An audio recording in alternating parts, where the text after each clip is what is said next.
Every culture on earth has one unspoken rule that nobody dares to question. You meet someone, you fall in love, you get married, you live happily ever after. It's the script, the template, the only acceptable path to masculine fulfillment. But there's a growing group of men who've torn up that script entirely, and according to Nietzsche, they might be the only ones who truly understand what happiness actually means. These men aren't bitter. They're not broken. They're not hiding from commitment. They're living lives of such profound satisfaction that it makes married men uncomfortable just being around them. And that discomfort reveals something society has been hiding from you for your entire life. What if marriage isn't the path to happiness? What if it's actually the thing standing between you and the life you were meant to live? Nietzsche saw this over 100 years ago, and what he discovered will shake everything you believe about success, masculinity, and what it means to build a meaningful existence. Stay with me because by the end of this video, you'll understand why the happiest men you've never heard about are the ones who walked away from the altar and never looked back. Let me paint you a picture of two men at age 50. The first man, let's call him David, did everything right according to society's playbook. Got married at 28 to a woman everyone approved of, had 2 kids, bought the house in the suburbs, climbed the corporate ladder to afford the life his family expected. He wakes up every morning to an alarm he resents, goes to a job that drains him, comes home to a marriage that feels more like a business partnership than a romance, and spends his evenings wondering where his life went. He doesn't hate his wife, but he doesn't particularly like her either anymore. They're just 2 people managing logistics, splitting responsibilities, existing in the same space without really connecting. His kids will leave soon, and he's terrified of what happens when the only thing holding the marriage together walks out the door. David is what society calls successful, but when he's alone with his thoughts, he feels like he's been sleepwalking through someone else's life. Now let me tell you about Marcus. Marcus is also 50, never married, no kids, lives in a smaller place than David, but it's exactly the space he wants. He wakes up when his body tells him to, not when an alarm demands it. His days are filled with projects he actually cares about, friendships he's cultivated over decades, hobbies that bring him genuine joy. He travels when he wants, changes careers when something more interesting appears, spends his evenings reading, creating, thinking, or connecting with people who energize him rather than drain him. He dates occasionally, enjoys female company on his terms, but never felt the need to sign a contract promising forever to someone who statistically would become a stranger anyway. Marcus is what society calls a bachelor, with all the judgment that word carries. But when he's alone with his thoughts, he feels profound gratitude for the life he's built on his own terms. Which man is actually happy? Society will tell you it's David, because David followed the rules. But Nietzsche would tell you to look at their faces, listen to their words, and feel their energy. Then answer that question again. The truth is uncomfortable. The happiest men often aren't the ones who got married. They're the ones who had the courage to stay unmarried, and that courage came from understanding something about human nature that most people spend their entire lives running from. Nietzsche wrote that marriage is a long conversation, and before you enter into it, you should ask yourself whether you can talk well with this person into your old age. But he also wrote something else that almost nobody quotes. He wrote that marriage is a prison that society forces people into because free individuals are dangerous to social order. Read that again slowly. Free individuals are dangerous to social order. Marriage isn't primarily about your happiness. It's about making you predictable, controllable, invested in maintaining the system because you've got too much to lose to rebel against it. The unmarried man has no hostages to fortune. He can walk away from jobs that exploit him. He can reject social expectations that diminish him. He can build a life based on his values rather than society's demands. And that freedom, that's what makes him dangerous. But it's also what makes him happy in ways that married men can barely remember being. Think about the married men in your life. Really think about them. How many seem genuinely joyful? How many have that spark in their eyes that says they're excited about their lives? How many talk about their marriages with enthusiasm, rather than resigned acceptance or bitter humor? Now think about the unmarried men you know who are over 40. Not the ones desperately trying to find someone, but the ones who've consciously chosen to remain unmarried. Notice something different about them? They're lighter, they move through the world with less weight on their shoulders. They make decisions faster because they're only considering their own needs. They pursue passions that married men gave up years ago. They have energy that married men lost somewhere between the wedding and the second kid. And when you're honest with yourself, you know which group seems happier. But society has trained you not to trust what you see. Society has taught you that those unmarried men must be secretly miserable, must be compensating for something, must be afraid of commitment or damaged by their past. Society needs you to believe that, because if you don't, if you start thinking that maybe they're genuinely happier without marriage, then the entire social structure starts to crack. Nietzsche understood that every society is built on noble lies, beautiful falsehoods that keep people in line. And the noble lie of marriage is this: you cannot be truly fulfilled without finding your other half, settling down, and building a traditional family. That lie serves society beautifully. It creates stable workers who can't risk their jobs. It creates reliable consumers who need bigger houses and more stuff. It creates predictable citizens who won't rock the boat because they've got mortgages and school fees and retirement plans to worry about. But that lie destroys individual men. It convinces them to trade their freedom for security, their passion for stability, their authentic desires for approved goals. And by the time they realize what they've traded away, they're too invested to turn back. The kids exist. The financial entanglements are too complex. The social cost of divorce is too high. So they stay and they cope, and they tell themselves they're happy while watching unmarried men live with a lightness they can barely remember feeling. But here's what unmarried men have discovered, what Nietzsche knew, what society desperately doesn't want you to figure out. Happiness doesn't come from fulfilling social expectations. Happiness comes from living in alignment with your actual nature, and for many men, marriage is fundamentally misaligned with who they really are. Let me break down what I mean, because this goes deeper than you think. Men are biologically wired for variety, novelty, and freedom of movement. Monogamy isn't our natural state. Settling in one location isn't our evolutionary design. Committing decades of resources to one family unit isn't what made us successful as a species for hundreds of thousands of years. Modern marriage demands all of these things, demands that you override your fundamental nature with willpower and social pressure and romantic mythology. Some men can do this and genuinely thrive, but many men do this and slowly die inside, killing their authentic selves piece by piece until they become unrecognizable even to themselves. The unmarried man who understands this has made a different choice. He's decided that living authentically, even if it means social judgment and swimming against the current, is worth more than living conventionally and dying inside. Nietzsche called this the will to power, not power over others, but power over yourself, the strength to live according to your own values rather than inherited ones. And that will to power, that's exactly what happiest unmarried men have cultivated. They've rejected the script not because they're broken, but because the script was breaking them. They've chosen freedom not because they're afraid of commitment, but because they're committed to themselves first.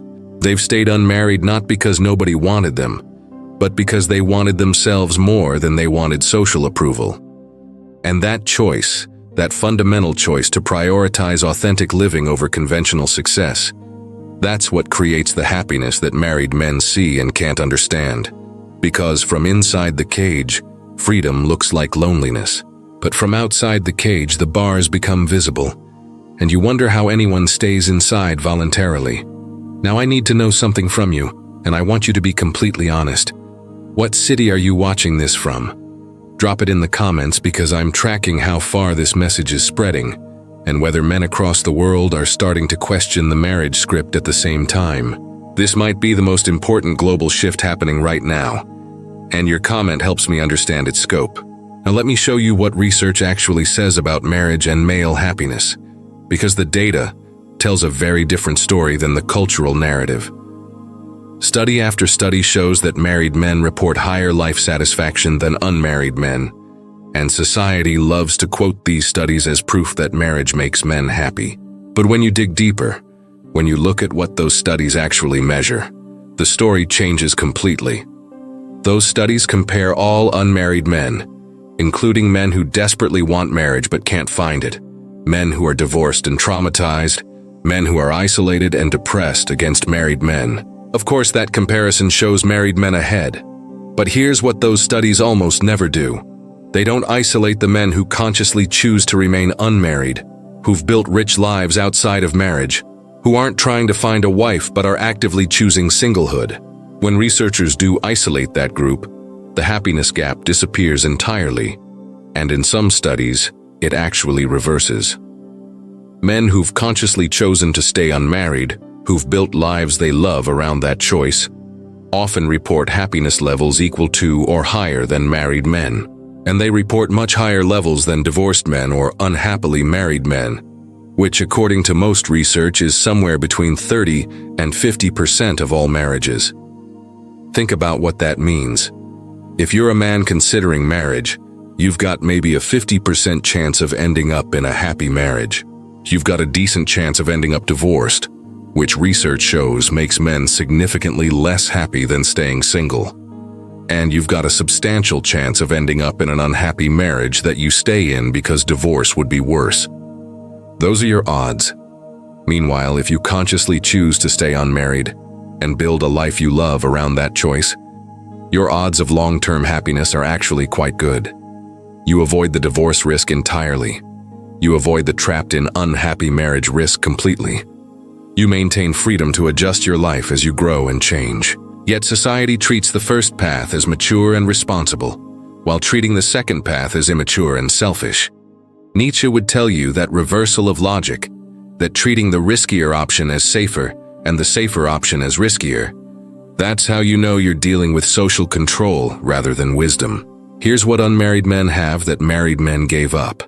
And once you see this list, you'll understand why happiness follows. First, time sovereignty. The happiest unmarried men control their own time completely. No negotiations about whose family to visit for holidays. No coordinating schedules with another person's needs. No mandatory attendance at social functions they don't care about. They wake up each day with their time belonging entirely to them, and they allocate it based on what actually matters to them rather than what they're obligated to do. Time is the only resource you can never get back, and married men trade enormous amounts of it for relationship maintenance, family obligations, and keeping peace. Unmarried men keep that time and invest it in becoming more interesting, more skilled, more fulfilled versions of themselves. Second, financial freedom. The average wedding costs $35,000. The average divorce costs $15,000 plus half of everything you built. The average child costs over $200,000 to raise to 18. Marriage and family are the single largest financial commitment most men ever make, and that commitment shapes every other decision for decades.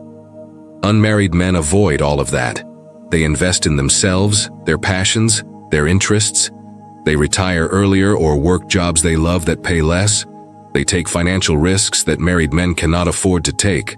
And that financial freedom creates opportunity that married men watch pass by, while making mortgage payments on houses they didn't really want. Third, relational authenticity. This one might be the most important. Unmarried men can be completely honest in every relationship because nothing is riding on any single relationship working out. They don't need to perform, don't need to hide parts of themselves to keep peace, don't need to compromise their values to maintain partnership. They show up as exactly who they are, and people either appreciate that or don't. Married men, especially those in mediocre marriages, learn to hide their authentic selves.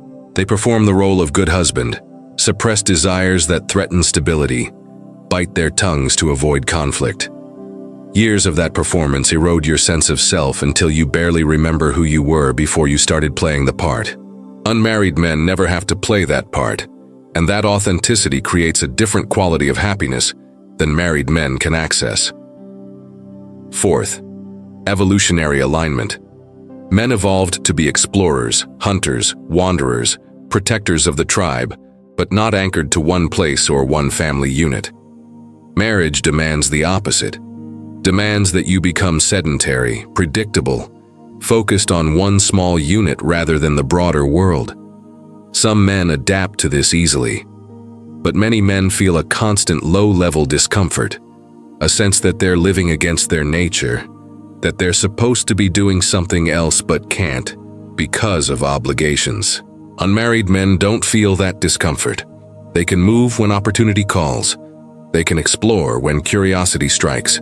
They can follow their instincts rather than suppressing them.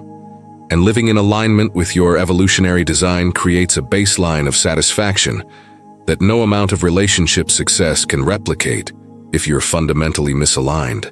Nietzsche wrote that you have your way, I have my way. As for the right way, the correct way, and the only way, it does not exist. But society insists that marriage is the right way, the correct way, the only way to masculine fulfillment. And men who believe that, who force themselves into that mold when it doesn't fit, they pay the price in decades of quiet desperation. The happiest unmarried men have rejected that false universalism. They've accepted that their way is different, and that difference isn't a deficiency. They've built lives that work for them specifically rather than trying to make the standard template work through sheer force of will. And that acceptance is liberation. But let me address the elephant in the room because I know what you're thinking. What about loneliness? What about growing old alone? What about having nobody to share your life with? These are the weapons society uses to keep men in line. The fears that drive men into marriages they don't really want. So let's talk about them honestly. First, loneliness. Research shows that married men are often profoundly lonely inside their marriages, sleeping next to someone every night but feeling completely disconnected. That's worse than physical solitude because it's loneliness plus failure. Loneliness plus the knowledge that you're supposed to not be lonely but somehow still are. Unmarried men who feel lonely at least know why, and they can do something about it. They can cultivate friendships, join communities, date casually, or simply embrace solitude as valuable rather than shameful. They're not trapped in relationships that promise connection, but deliver isolation. Second, growing old alone. This fear assumes that marriage prevents this, but spend time in any nursing home and you'll see the truth. Plenty of married people end up alone because spouses die or leave, or simply stop caring. The unmarried man who's built strong friendships, maintained family connections, and stayed engaged with community is often better supported in old age than the married man who let all other relationships atrophy because he put everything into his marriage. Besides, Nietzsche would ask you this: is it worse to be physically alone while feeling complete, or to be physically accompanied while feeling empty? The answer determines everything about how you should live. Third, sharing your life. Here's what unmarried men have discovered. You can share your life without merging your life. You can have deep friendships, meaningful romantic connections, rich family relationships, engaged mentorships, without signing a contract that legally binds you to another person's choices for decades. Sharing doesn't require marriage. It just requires openness and intention. Married men gave up dozens of deep friendships to focus on one relationship. Unmarried men maintain those friendships and often have richer social lives as a result. Who's really sharing more of their life?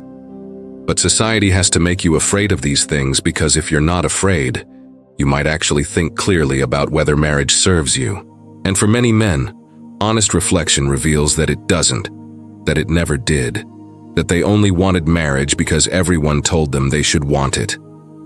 The happiest unmarried men have done that honest reflection and acted on what they discovered.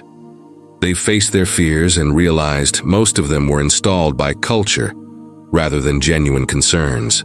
They've looked at the actual lives of married versus unmarried men and made informed choices rather than default ones. And most importantly, they've built lives so satisfying that marriage doesn't look like an upgrade. It looks like a downgrade from freedom to obligation, from authenticity to performance, from living for yourself to living for social approval. Nietzsche believed that the individual must stand alone to become who they truly are. He wrote that the higher we soar, the smaller we appear to those who cannot fly. The happiest unmarried men are soaring, and from the ground, from inside conventional lives, they appear small, selfish, immature, incomplete. But from up there, from the perspective of lived freedom and authentic choice, the people on the ground look trapped. And the real question becomes, not why did you never marry, but why would you ever choose the cage when the sky was available? Let me tell you what happens to unmarried men who embrace this path fully. They age differently than married men. You can see it in their faces, their energy, their engagement with life. They're not worn down by decades of obligation and compromise. They're not counting years until retirement like it's a prison sentence ending. They're not secretly envious of younger men's freedom because they never gave up their own. They become the interesting older men, the ones with stories that aren't just about kids and mortgages. They become the men that younger men seek out for perspective because they've lived differently and gained wisdom that conventional paths don't provide. They become dangerous to the system because they're proof that the standard script is optional, not mandatory, and some people are genuinely happier without following it. But they also become happier in ways that are hard to quantify. They wake up grateful more often. They feel less resentment. They have fewer regrets about paths not taken because they've been free to explore. They like themselves more because they've never had to betray themselves to maintain peace in a relationship. And that happiness, that deep satisfaction with the life they've built on their own terms, that radiates in ways that make other people uncomfortable because it reveals what they gave up for security that never really materialized. Nietzsche's final message was about amor fati, loving your fate, embracing the life you've actually lived rather than mourning the life you didn't. Married men often can't fully embrace amor fati because they're wondering what if. What if they'd stayed single longer? What if they'd married someone else? What if they'd never married at all? Those questions haunt them because the decision was made decades ago and can't be unmade without catastrophic consequences. Unmarried men who consciously chose their path don't have those questions. They chose this, they built this, they love this. And that complete ownership of their life choices creates a foundation of happiness that doesn't depend on another person cooperating, doesn't require circumstances staying stable, doesn't need external validation. It's happiness that comes from internal alignment, and that's the only kind that lasts. So here's the uncomfortable truth that this entire video has been building toward. Marriage might work beautifully for some men, but it's catastrophic for many others who force themselves into it because they never realized they had permission to choose differently. The happiest men aren't necessarily the ones who never married. They're the ones who made conscious choices aligned with their authentic nature, whether that nature is suited for marriage or not. But in a culture that only celebrates one path and pathologizes all others, the men who are brave enough to choose unmarried life, when that's what fits them, those men often end up happier than men who married, because everyone expected it. Society needs you to believe that happiness requires marriage, because your freedom threatens social stability. But Nietzsche would tell you that your happiness requires truth, and the truth is that some men are built for partnership, and others are built for sovereignty, and knowing which one you are matters more than which one society demands you be. The happiest unmarried men are happy because they know themselves, trust themselves, and live accordingly. That's not immaturity. That's the highest form of maturity possible. So stop measuring your life against templates designed for someone else. Stop feeling inadequate because you don't want what everyone says you should want. Stop forcing yourself toward marriage if everything in you resists it. And start asking the only question that actually matters. What does authentic happiness look like for me specifically? Answer that honestly, build toward that courageously, and you might discover what the happiest unmarried men already know. Freedom isn't the consolation prize. Freedom is the actual prize, and everything else is just society's attempt to make you trade it for approval you'll never fully receive anyway. The men who understand this aren't running from marriage. They're running toward lives that actually fit them, and that's why they're happy in ways that conventional success can never replicate. Your liberation from social scripts isn't rebellion. It's homecoming to the person you were before the world told you who to be. The happiest men have completed that journey home. The only question is whether you'll have the courage to start yours. Right now, I need you to do something that separates men who just watch from men who actually change. Comment these exact words. I choose my authentic path over society's expectations. Write that phrase because when you declare your independence publicly, even anonymously, something shifts in your consciousness and you start seeing your life through different eyes. That declaration is your first step toward the kind of happiness that unmarried men have discovered while everyone else stays trapped in scripts that were written for someone else's benefit.